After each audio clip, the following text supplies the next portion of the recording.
You felt it, haven't you? That strange moment when she looked at you like a god, and then smiled like a thief.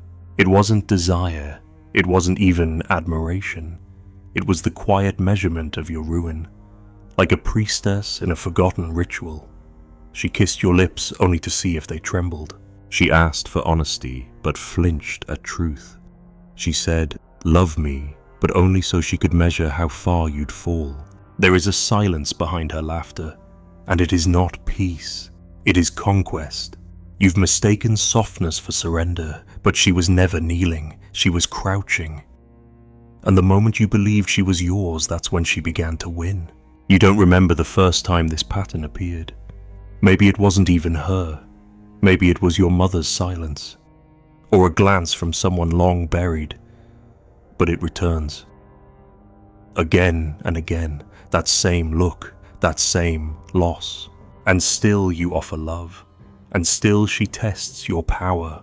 You are not in love, you are in a war. She kneels before the man she hopes to conquer, not because she loves him, but because she hates her own submission.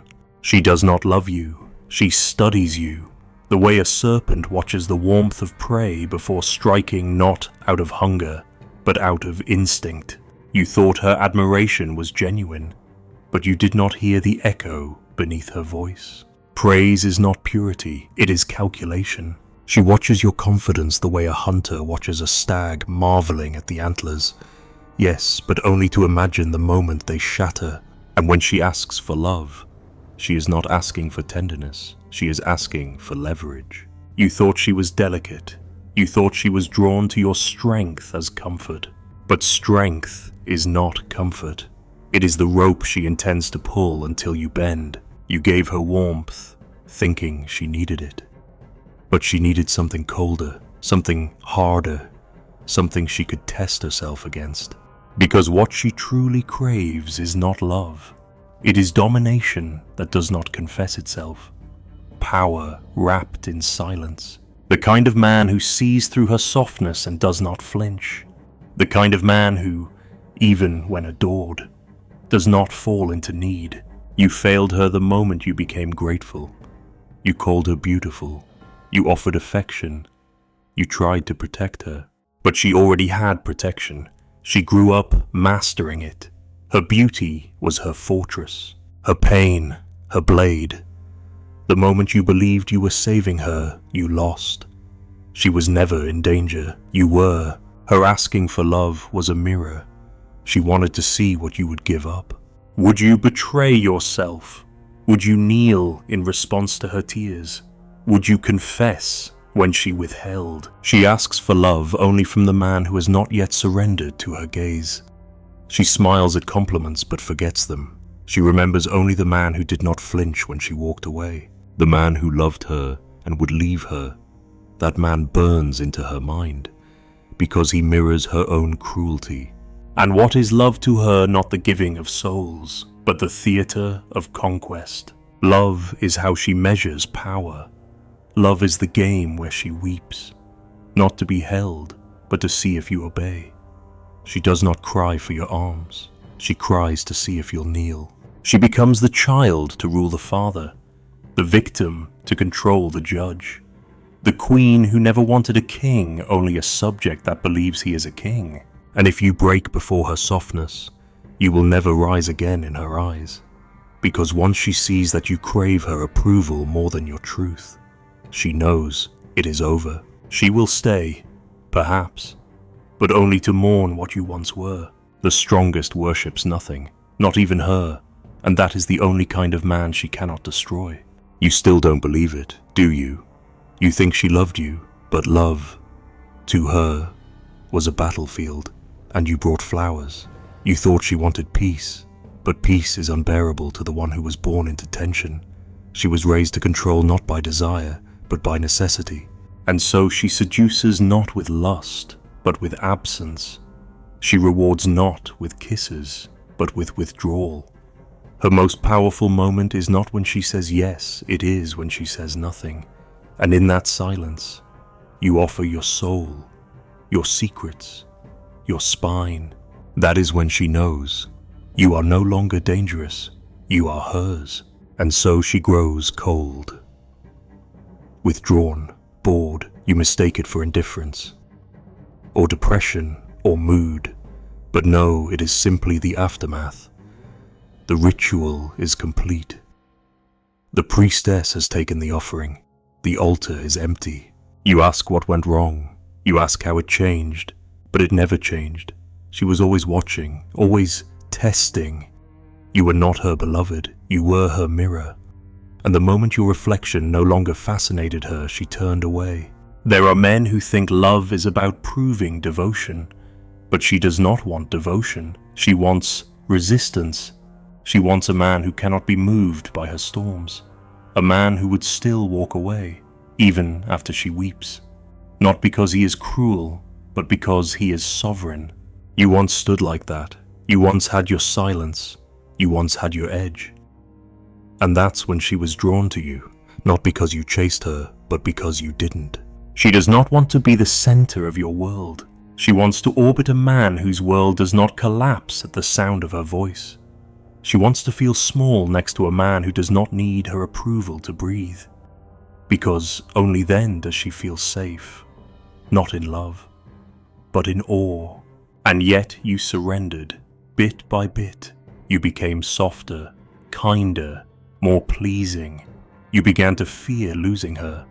That's when she began to test you harder. Not to punish you, but to confirm what she already feared.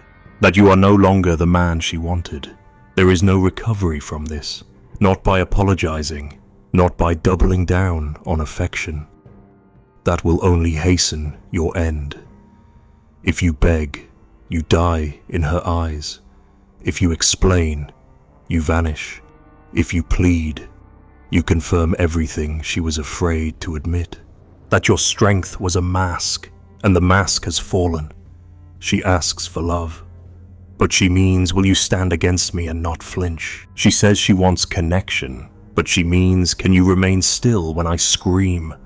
She whispers, I want to feel safe, but she means, make me fear losing you. Yeah, you will not hear this from her lips. She may not even know it herself, but her body knows. Her silence knows. Her withdrawal knows. She is not a liar, she is a paradox. She believes in love, but she only respects force. And force, to her, does not mean violence. It means you, unmoved, unbroken, undisturbed. This is why the weak man is punished for his devotion. This is why the honest man is left behind. Not because she is evil, but because she cannot bow to what bends too easily. You once stood like a god in her eyes, and then you loved her too much. And so she fell out of love. Every act of devotion conceals a test. Behind her tenderness is the blade she wants you to sharpen and place on your own throat. She does not destroy you out of hatred. That would be too simple, too animal. She destroys you because she needs to know what she cannot touch. She tests you the way a child tests porcelain by dropping it. And if it breaks, it was never sacred. If it survives, it becomes holy. She is not cruel. She is searching. Every soft word is a thread she pulls. Every compliment she gives you is not praise, but bait. When she kisses you, she mocks you. When she gazes up at you, it is not admiration, it is the careful calculation of how far you will fall. Her smile is the signal, not of warmth, but of strategy. It disarms, it invites, it lowers your guard, and you, craving comfort, lean into it like a lamb to the blade. She does not strike immediately. She waits. She lets you fall deeper, gives you silence, gives you softness, lets you feel invincible in her arms just long enough for the collapse to feel like prophecy. You believe she's different. You always do. That's the first illusion she allows. That you are the exception. That her softness is unique with you. That the way she rests her head on your chest means trust. But she does not seek trust. She seeks leverage. Trust is what she gives only once you've proven you can't be moved by her tests. And even then, it is conditional. Do you know why she tells you about her past lovers? why she confesses heartbreaks. It is not vulnerability, it is measurement. She wants to see how much it wounds your pride. She wants to know if your desire can be bent by the ghosts of others. She wants to see if your masculinity is sturdy or merely reactive. If you flinch, even in your silence, the result is recorded. She doesn't argue, not at first. She probes, subtle, slight comments about your choices. She watches how you defend yourself. Do you grow angry? Do you grow guilty?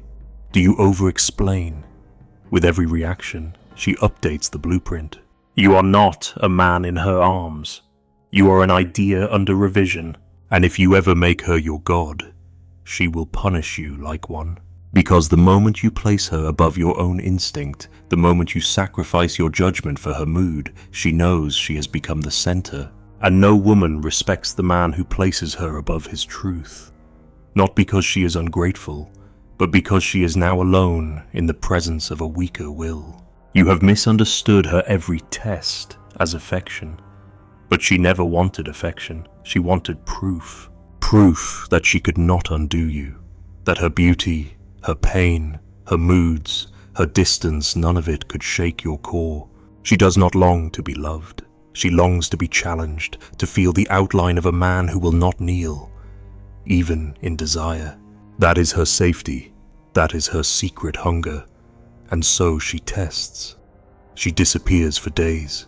She grows cold. She mocks what you cherish, not to destroy it, but to watch what you defend. Will you explain? Will you apologize? Will you fold? Or will you hold your silence? Without flinching, without anger, the weak man will shout, the soft man will plead. The obedient man will nod, and she will nod too, but only to herself, because the ritual is done, the execution complete. The king has become a servant, and the servant will now be punished with indifference.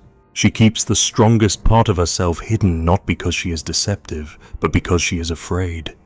Afraid that once again, her power will be too much, that the man she tests will fail, that the pattern will repeat. And so she smiles, not because she is content, but because she's preparing the collapse. You think she betrayed you when she withdrew, but that was not betrayal. That was honesty. The moment you showed need, she saw her reflection, and she cannot love what reflects her weakness. You were not supposed to win her love. You were supposed to pass through her fire and emerge untouched. That is the only way she could believe in you. That is the only way she could surrender not to you, but to what you represent. And when you failed, she did not leave because she stopped loving you. She left because she had to punish herself for choosing you. Her withdrawal is not revenge, it is shame. You think she wanted vulnerability? No. She wanted sovereignty. She wanted to feel what it's like to be in the presence of something that could not be moved, because her entire life has been motion, upheaval, change, seduction, instability. She does not want peace. She wants to be overpowered by it. So you gave her attention. You gave her understanding. You made her your purpose, and she smiled. And you thought she was falling for you, but the smile was the signal. She was ready, she had seen enough, and now she could proceed. You were not a man. You were a test. And when you failed, she did not scorn you. She simply deleted you, not out of cruelty, but because you no longer carried the tension she needed to believe in your myth. You still ache, wondering what went wrong. But there was never anything right. The story was never yours. It was hers. And you were merely the actor cast into a role, one that you abandoned when you became real. She does not want real. She wants eternal. She wants the symbol, the immovable, the divine. And the divine does not explain itself. She gave you a script. She needed you to ignore it. She gave you weakness. She needed you to call it out. She gave you chaos. She needed you to master it. You failed not because you were wrong, but because you obeyed. And now she walks away, not to punish you, but to remind herself that the myth is still alive, somewhere. that there is still a man who cannot be tamed. That love, if it exists at all, must be earned through confrontation, not nurtured through obedience. She may miss you, but she will never return, because you passed all her tests and failed every trial. She longs to rule over your soul, not to be loved, and once she has it, she will burn it to remember what it cost her. You think she wants to belong? You think she wants to be held? But no, she wants dominion, not of land, not of wealth, not even of your body. What she craves is to own your meaning. She does not want your heart. She wants to reshape the rhythm of your breath, the way you speak your name. She wants you to orbit her without knowing it, like a god you never chose, like a throne built inside your own guilt. And when she has it, she will grow restless, because the moment she sees your world bend around her light, she knows it is too late. You are conquered, the empire is hers, and like every queen with no war left to fight, she burns the palace out of boredom. She does not trust what comes easy. She does not believe in the man who yields. If you love her before she bleeds you, you are already unworthy. She must drag your soul to the altar, test every fracture, and mark her initials on the places you break. Only then does your love mean anything, because only then does it cost you something. She fears ease, because ease has always been followed by betrayal. Love without struggle feels hollow to her, so she creates the storm, not because she wants chaos, but because she wants certainty. If you can survive her fire and stay unmoved, she believes. If you run toward her when she's silent, she doubts. If you kneel, she remembers her own father. If you stand, she forgets everyone else. You mistake her destruction for instability. It's not. It is ritual. It is the ancient dance of the temple fire, the goddess testing the sacrifice. And if the god offers himself too soon, too soft, too eagerly, the ritual loses its meaning. She will never admit this, not even to herself, but deep beneath her choices, beneath the tears, beneath the long nights of silence, is one unbearable truth: she cannot love what she does not fear. She may marry you, she may bear your children, she may call you her everything, but if you are too kind, too consistent, too open, she will wander in her mind. Not because you are weak, but because you are known, and to be known is to lose mystery, and without mystery, there is no awe, and without awe, there is no worship. You wanted her love, but she wanted your soul to burn, not for her, but because of her. She does not seek a partner. She seeks proof that something in this world cannot be bent. She throws herself against you, like a wave against a cliff, not to destroy you, but to hear the silence that follows. If you react, she hears echo. If you remain still, she hears eternity. And that is what she longs for, not a man who chases her, but a force that outlives her. That is why she cries after intimacy, not because she's sad, but because she feels herself fading in the light of your presence. If you are too tender afterward, she clings. If you are distant, she chases.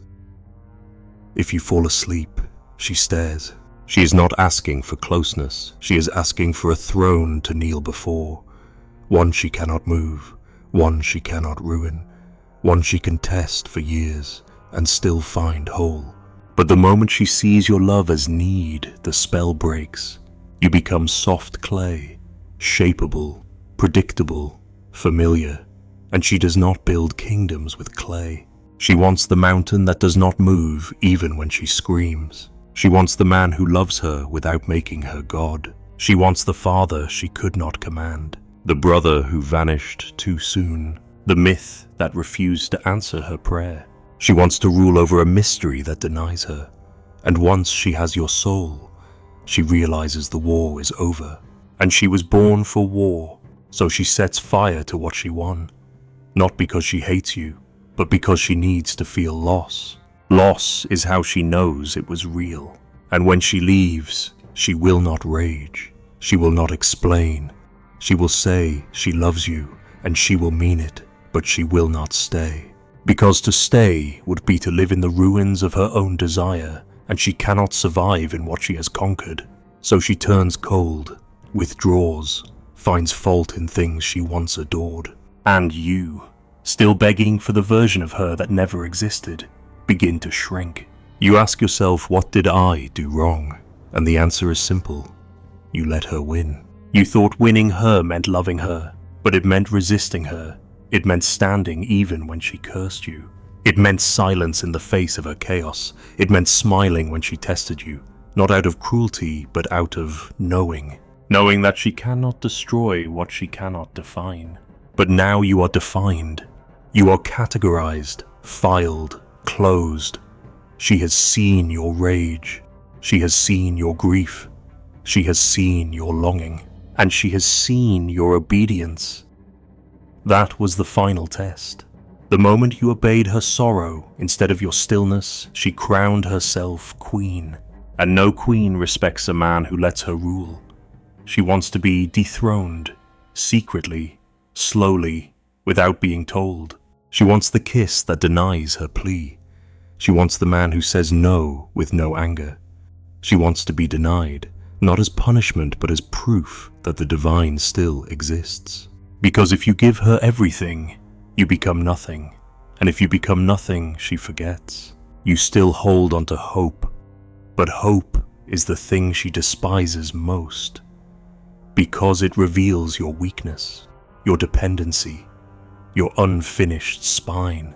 She would rather you vanish unbent, unbroken, incomplete than stay and beg for pieces of what you already lost. And when she remembers you, it will not be in love. It will be in silence. It will be in a moment of stillness she cannot explain. A dream, perhaps, or a flash of regret as another man offers her flowers instead of fire. You were not meant to be kept. You were meant to haunt. You were meant to be the one who said no when she screamed yes. You were meant to be the one who walked away, not out of anger, but out of truth. You were meant to be the kingdom she could not conquer. But you became the garden she overgrew. Now she wanders, and so do you.